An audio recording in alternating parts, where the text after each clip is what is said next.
بحث تري قالت شحن إسران نعمة فرنجي أعزاز السراويت حلوة صورة إيران جنرال قاسم سليماني بمتقعة نفرت أمريكا أب وشت عراقي وتقتلهم زودي سسان كلت نعمة جنرال كما كان هندا سربحاتات إيران هب مأخلاي مبرا كوينو زقل زنبرا كم زخونين قرالهم أمريكا إيران نابتزوب عبيس الوان خيت قبر مش مشارختا بزح كتسرح تاني حايا بزحات هقرات عرب ونصلوا إيران ناب مأخلاي مبرا نقدرت مسا أمريكا حبيرا كسر حاون تانيحنين بانصارو دما عب كتما كيركوك ناب زركب معسكر أمريكا استفنو متقعتي حد أمريكاوي كقتالن كلو كالو تحيالو سبات ونقوسيلم يم كما قبر ملس دما نفرتو قا أمريكا بوحد إسران حموشتن عطوقات عبالات قجل حزب الله ونكاتل عيام بزمت قعتي تقطعو عراقاويان دما نيمباسي أمريكا عبر ختما باغداد عتكيام يم أمريكا بعراقاويان ذكاد تقاومون متقعتن بإيران تجمر مخانو دحر مخصاصام نايشوعو بريزيدنت أمريكا دونالد ترامب إيران كبيد واقا كمتخفللو عطنك قديريوم بزعبا صلوا زقجلن اتي مرحئون عب مأخلاي مبراق سلمنتاي عبعين أمريكا كمزعتوه نلومي كندهسكم زحرونايو أجندايوم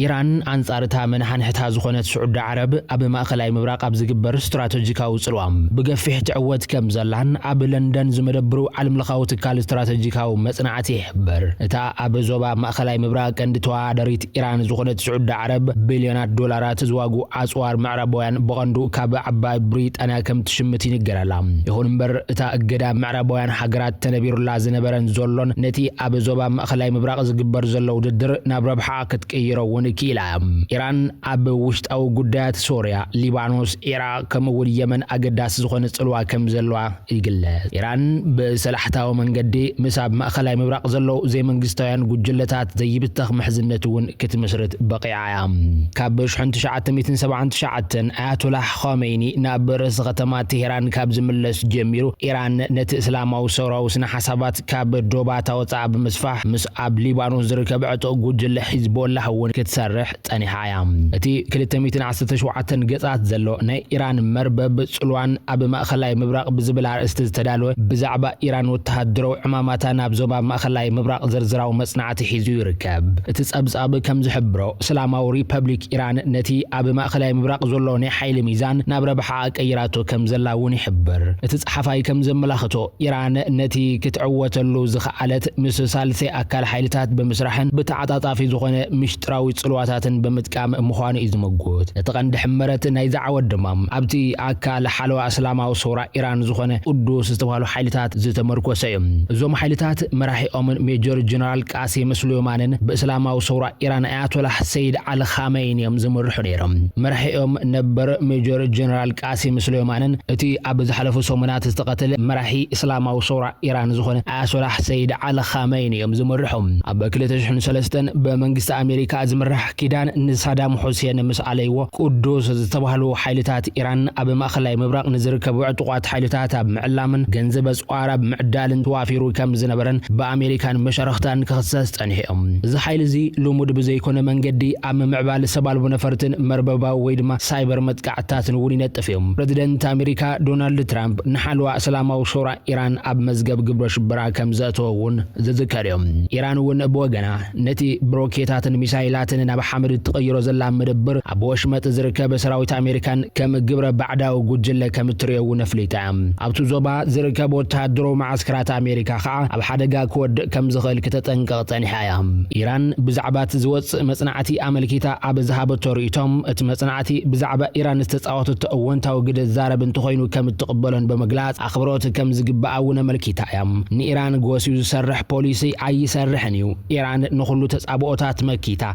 ኣሜሪካን ዝተነብረላ ቁጠባዊ ግብረ ሽበራ ተቆጻጺራ ሓይላ መስኪራ ምስ ከም ኣዛ መሰለ ሃገራት ድማ ጽቡቕ ዝምድናን ዞባዊ ምትሕባርን ኣለዋ ክብል ኣብ ለንደን ዝርከብ ኤምባሲ ኢራን ገሊጹ ነይሩ ኣብ ሊባኖስ ዝርከብ ዓቢ ጽልዋ ዘለዎ ጉጅለ ሂዝቦላ ካብቶም ቀንዲ መሻርክቲ ኢራን ዝኾኑ ጉጅለታት ምዃኑ እቲ መጽናዕቲ የመልክት በአባላት ኣመንቲ ሺዓ ዝቆመ ሓይልታት ሂዝቦላ ብኢራን ተወዲቡ ኣብ ጉዳይ ካልኦት ሃገራት እናኣተወ ውግእ ከም ዝካየድ ዝፍለጥ እዩ ሰራዊት ሂዝቦላ ኣብ ጎድኒ መንግስቲ ሶርያን ምልሻታት ኢራንን ተሰሊፉውን ኣብ ሶርያን ሓያሎ ዓመታት ክዋጋእ መጽንሑ ይግለጽ በአሜሪካ ዝምራሕ ወተሃደራዊ ኪዳን ንኢራቅ ምስ ወረራም ቀፂሉ ድማ ንሳዳም ሁሴን ምስ ኣልዮ ማእኸላይ ምብራቅ ቅርጹ ብምቕያር ንኢራን ሰፊሕ ዕድላት ፈጢሩላ እዩ ቅድሚ ወራር ኣብ ወሽመጥ ፋርስ ዝነበራ መንግስታት ሱኒ ንኢራቅ ካብ ምስፍሕፋሕ ኢራን ከም ዕርዲ ይጥቀሙላ ነይሮም ሕዚ እቲ ዝነበረ ዕርዲ ብምፍራሱ ኢራን ነዚ ዕድል ኣብ ረብሕ ኣብ ምቕያር ኣብ ውሽጢ ኢራቅ ሃይማኖታውን ባህላውን ርክብ ብምፍጣር ከም ዓቢ ሓይሊ ኮይና ትርከብ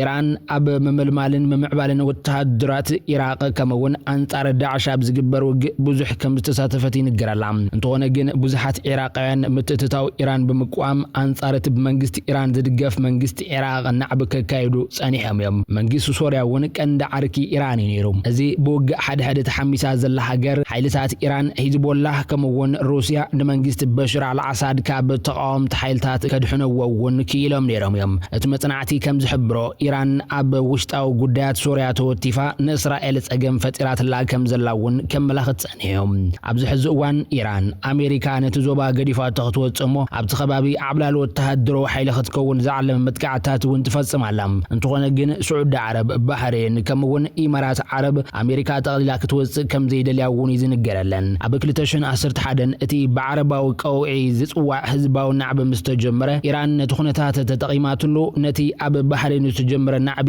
ኢዳ ከም ዘእትወትሉ ትሕመያ ነይራ ንገለ ኣብ ባህሬን ዝነበሩ ጉጅለታት እውን ክትዕጥቕ ክኢላ እቲ መጽናዕቲ ከም ዝሕብሮ እቲ ቀንዲ ምኽንያት ስለምንታይ ኢራን ነዞም ጉጅለታት ተዕጥቆምን ገንዘባዊ ሓገዝ ትገብረሎም ንዝብል ሕቶም ኣብ ባህሬን ስዑድ ዓረብ ከምውን ኣብ ኩዌት መንግስታት ጸቕጥን ምፍጣር ዝዓለመ ክብል ይገልጽ ናይዘን ኣብ ወሽመጥ ዓረብ ዝርከባ ሃገራት ድኽመት በዘን ክልተ ዓበይቲ ትካላት ነዳዲ ስዑድ ዓረብ ብሰባልቦ በረርቲ ምስተቃጸለውን ተቃሊዕዮም ወላኳ ስዑድ ዓረብ ብሚልዮናት ዶላራት መከላኸሊ ጸረ ሚሳይልን ተሸመተት ነዚ ከምዚ ዓይነት መጥቃዕቲ ግን ጠጠው ከተብሎ ይካለተን እቲ ኣብ ልዕሊ ክልተ ትካላት ነዳዲ ስዑድ ዓረብ ዝተፈጸመ መጥቃዕቲ ኢድ ኢራን ኣሎ ዝብል መርገጽታት ኣሜሪካን ዝመራሒአን ሓያሎ ሃገራት ካብ የመን ናብ ኢራን ከዝብሎ ከም ዝኽእል ትንታነታት ሃይቦም ነይሩ እንተኾነ ግን ኢራን ነትኸሲ ነጢጋቱ ኢራን በወተሃደራዊ ሓይሊ ምስ ስዑድ ዓረብ ክትወዳደር ኣይትኽእልን እንተኾነ ግን ዋላውን በቲ ዘይመጣጠን ወተሃደራዊ ዕጥቂ ድሌታታ ከተውሕስን ካብ ካልኦት ተጻብኦታት ነብሳ ክትከላኸልን ክኢላ ይብል እቲ መጽናዕቲ ኣብ 2014 የመን ኣብ ውግእ ሕድሕድ ምስ ኣተወት ኢራን ብዙሕ ዝጋነን ኢደ ይነበራን እንተኾነ ግን ስዑድ ዓረብ ኣብ 2015 አንጻር ሑቲ ወተሃደራዊ ስጉምቲ ክትወስድ ምስ ጀመረት ኢራን ንሑቲ ንምሕጋዝ ኢዳ ትያያ ኢራን ኣጽዋር ብምሃብ ኣብቲ ስትራቴጂካዊ ቦታ ህላውነት ኣረጋግጽ ኣይብል እቲ መጽናዕቲ የመን ናይ ብሓቂ ንስዑድ ዓረብ ዳኺማት ስዑድ ዓረብ ሚልዮናት ዘጥፋእትሉ ሚሳይላት በኺና ኣብ ዕናው ዝኾነ ውግእ ሰዓር የለን እቲ ናይ ስዑድ ዓረብ ኢማራትን ቀንዲ ዕላማ ግን ኢራን ኣብ ጎደቦኦም ኢዳን ከይተእትሉ ምክልኻል ዝዓለመ ነይሩ እቲ መጽናዕቲ ከም ዝሕብሮ ድማ ፕሬዚደንት ትራምፕ ኣብ ስልጣን ክሳብ ዝህሉ ኢራን መስመራ ከም ዘይትቕይር ይገልጽ ትራምፕ በገዱ ኢራን ኢዳ ክሳብ ዝሃበት ምሕረት ዝበሃል ነገር የለን ክብል እውን ጸኒሑ ኣብ 2015 ዝተኸትመ ኒውክሌራዊ ስምምዕ ኢራን ንተካይዶ ኒውክሌሳዊ መደባት ክትቅንሶን ኣምሳዩ ኣብ ልዕሊኡ ጸኒዑ ዝጸንሐ እገዳታት ብኸፊል ክልዓል ዝእዘዝ እኳ እንተኾነ ኣሜሪካ ግን ካብቲ ውዕላን ሰሒባ እዚ ኸኣ ኣሜሪካ ኣብ ልዕሊ ኢራን ቁጠባዊ እገዳ ጌራ ሓዱሽ ኒውክሌራዊ ስምምዕ ክትገብር ዝዓለመ ነይሩ እንተኾነ ግን ኢራን በቲ ንሳ ትድግፎ ጉጅለታት ጌራ ኣብ ማእኸላይ ምብራቅ ሓያል መጥቃዕቲ ክትፍንውን ጸኒሓ እቲ ቀንዲ ጉዳይ ድሕሪ 40 ዓመት በብቁሩብ ብገንዘብን ንዋትን መሻርክቲ ብምፍጣር ኢራን ዝሓየለ ቦታ ሒዛ ዘላ እቲ ኣብ ኢራን ተነቢሩ ዘሎ እገዳን ከምውን ንህዝቢ ኢራን ሓደጋ ኮይኑ ብቁጠባ ብርክ ኸዓ ኢራን ኣብ ዝኸፈ ኩነታት ትርከባላ እንተኾነ ግን እዚ እስላማዊ ሓለዋ ሰውራ ኢራን ብውሕድ ገንዘብ ዓብዪ ውፅኢት ከመዝግብ ኣብ ዝኽእለሉ ብርኪ መስሪቱ ከም ዘለውን ይነገረሎም ኢራን ኣብ 1979 ድሕሪ እቲ ንጉሳዊ ስርዓት ካብ ስልጣን ምግላፉን ሃይማኖታዊ መራሒ ኣያቶላህ አልኻሜኒ ናብ ስልጣን ድሕሪ ምድያቡን ሰላማዊት ሪፐብሊክ ኮይና ኻሜኒ ኣብ ስልጣን ኣብ ዝነበረሉ እዋን ድማ ነቲ መትከላት እቲ ሰውራ ንምዕቃብን ንምክልኻልን ድማ ሓለዋ ሰውራ መስሪቱ እዩ ካብ ሽዑ ንድሓር ድማ እቲ ትካል ኣብታ ሃገር ተዛዕቢ ወተሃደራዊ ወታደሮም ፖለቲካውን ቁጠባ ዝሐየለ ገይርወዮም እትትካል አሽሓት ወታደራትን ወታደሮ ጧራትን ስለዝውንን ድማ ኣብ ኢራን ኣብ ዝረአ ዝኾነ ወታደሮ ስርሒታት ይዳሎም ኣሜሪካን እስራኤልን ኣብ ልዕሊ ኢራን ሙሉእ ጸብለልታ ከም ዘሎን ብምሕባር ድማ ነፈርተን ኣብ ሰማያት ኢራን ከም ድሌተን ኣብ ዝመረጾ ቦታ ከድብድባኽ ኢልዎን ኣሎም ኣብ ስለያን ሓበሬታን ወደ ሙሉእ ዓብላልነት ስለዘለዎን ንሓያለ ሰብ መዝረኺበን ከቐትላውን ገይርዎን ኣሎም ግን ድማ እንታይ ስትራቴጂ ተባሂሉ ንዝብገስ ሕቶ ሓደ ካብቲ መልሲ ምድንጋር ኣብ ምፍጣር ጠመተ ምግባሪ ይብለት መጽናዕቲ እቲ ኾነልካ ብናይ ኣሜሪካ ሳይበር ኮማንድን መሸርኽቶምን እስራኤላውያንን ዝናፈስ ዝነበረ ወረ ንቐጽሪ መንበር ላዕለዋይ ሃይማኖታዊ መራሒ ኢራን ኣያቶላህ ዓይለ ኻሜኒ ምጥቃዕ መደብ ከም ዘይነበሮም ይዝግለጽ እዚ ኸዓ ንሰብ መዚ ኢራን እንታይ ከጋጥሞም ከም ዝኽእል ኣብ ምርዳዕ ዓይኖም ዓሚትዎም ጸኒሑ ሓድሕዶም ክረዳድዎ ግብረ መልሲ ክህቡን ከም ዘይኽኣሎም ድማ ሰብ መዚ ምክልኻል ኣሜሪካ ይሕብሩ ነዚ ከም ብልጫ ብምውሳድ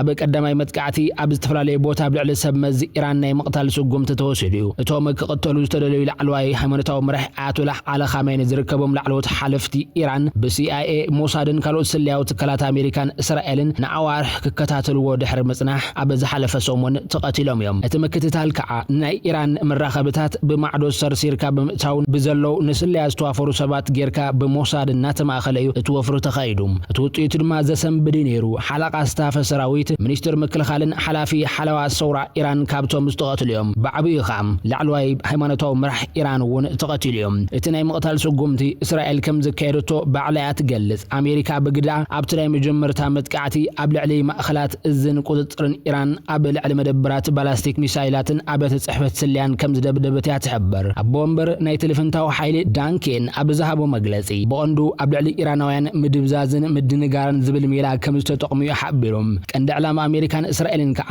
ንኢራን ንምልማስዩ ይኹን እምበር ቴህራን ኣብ ልዕሊ መሪሕነታ መጥቃዕቲ ከም ዝፍጸም ገሚታ ኣቐድመ ቢላ ሰበስልጣን እንተሞቶም ብዙሓት ተተካእቲ ክምድቡ መንነቶም ድማ ብምስጥር ክሕዙ ክስርሓሉ ጸኒሖም እዚ ኩሉ እናኾነ ግን እቲ ዘገርም ነገር ካብ ቀንዲ ላዕለዎት ሓለፍቲ ኢራን ኣብ ሓደ ቦታ ኣብ ኣኼባ ምንባሮም እዩ እዚ ከዓ ብእኩባቶም ገለ ካብኦም ንኽቕተሉ ምኽንያት ኮይኖም ስለዚ ኣብ ኢራን ሓያሉ ላዕለዎት ሓለፍቲ ምቕታሎም ንኣንፈት እቲ ኹናት ብኸመይ ክቕይሮ ይኽእል ዝብል ሕቶን ክብገስ ኢራናውያን ቅልጡፍ ግብረ መልሲ ክህቡ ቀሲቦም እዮም እተን ኣብ መዓልታት ከም ቬኔዙዌላን ብቁጠባን ዝማህመና ኩባን ጎረባብታን ብሰዓታት ኢድ ክትህብ ትጥቢት ተገይሩላ ዝነበረ ኢራን ንዞባ ማእኸላይ ምብራቕ ኣላሽ ተብሎላም ወይ ከኢድ መሃብ ዝብል ካብ መራሕትን ድምፅን ኢራናውያን ይስማዓሎም